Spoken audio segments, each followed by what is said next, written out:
First, let's talk about the top and bottom sections. You mentioned that you didn't want APC tube acting as the visible spine because it can look a bit out of place. We've totally taken care of that. In fact, for my recent floating style props, I've already moved away from those visible tubes, so this one follows that same sleek design. Second, you requested the floating rings, and we've achieved that as well. Plus, the sphere has that specific frosted finish you were looking for. So, all three of those key requirements are officially checked off. While we're on the subject of floating designs, the biggest advantage here is how clean and stable everything feels, especially with motion-sensing props like this. You want it to feel solid when you swing it, not loose or wobbly. My current floating technique is all about stability. 3 or 4 years ago, I used the traditional method of using PC tubes, inserted diagonally into the floating panels.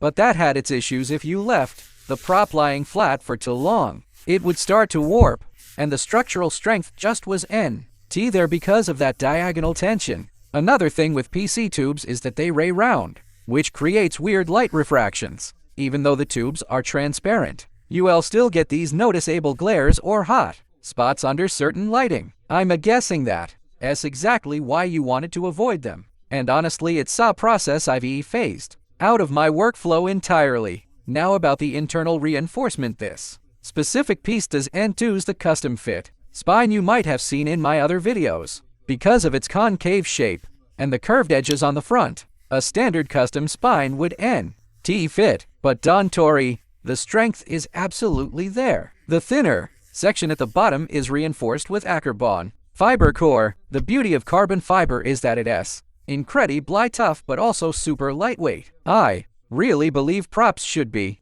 as light as possible, otherwise carrying them around a convention all day becomes a total workout, unless it's physically impossible. I always put a ton of effort into weight reduction, so you can enjoy the con without the fatigue.